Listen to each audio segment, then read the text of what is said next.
Hungary, Theatre of War, Part 5. The Sword Behind the Shield. At the end of December 1944, the 2nd and 3rd Ukrainian fronts encircled Budapest. The Soviets planned to continue their attacks towards Vienna to prevent the relief of the Hungarian capital.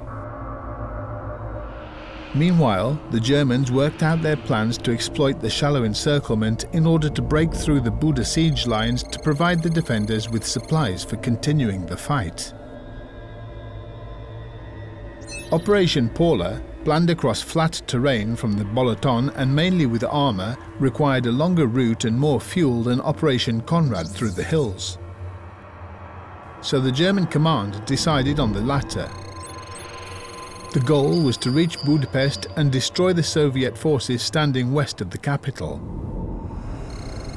Barely half of the German panzers were operational, but they still possessed numerical superiority. The attack of the 4th SS Panzer Corps took the Soviets by surprise, and they could only halt it by redeploying significant reserves.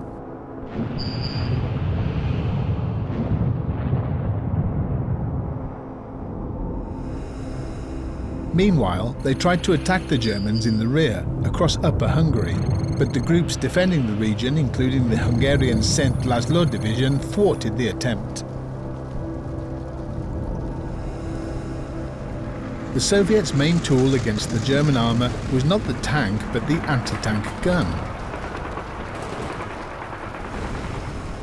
The gunners disguised their guns well and fought hard, so the enemy tanks preferred to keep their distance from them. Based on German assault guns and tank destroyers, they developed their own, including the Su-100, which was equipped with one of the war's best anti-tank guns.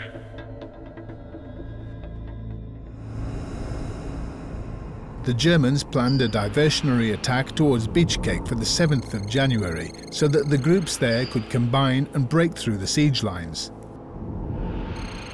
The Soviets had counted on this and tried to thwart the latest relief attempt by putting in fresh reserves. Heavy fighting lasted 4 days. Mainly American Sherman tanks were deployed against the Panthers and Tigers, and it was here that the Su-100 self-propelled guns were first sent into action. They finally prevented the breakthrough at the cost of huge losses.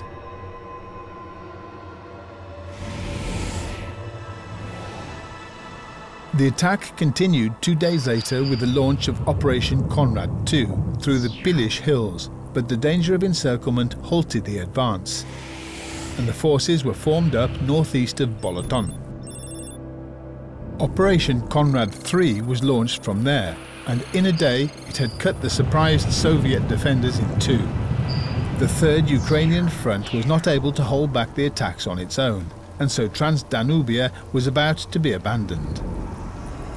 The situation was saved by a counterattack, using forces transferred from the 2nd Ukrainian front, though they did not succeed in restoring the former front line.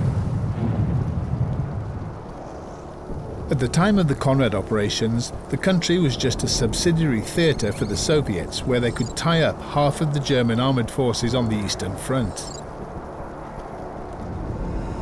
The tanks on the 2 Ukrainian fronts suffered such severe losses in these combats they became temporarily incapable of attacking. The relief attempts had been failures, but in January the Germans seized the operational initiative in Transdanubia.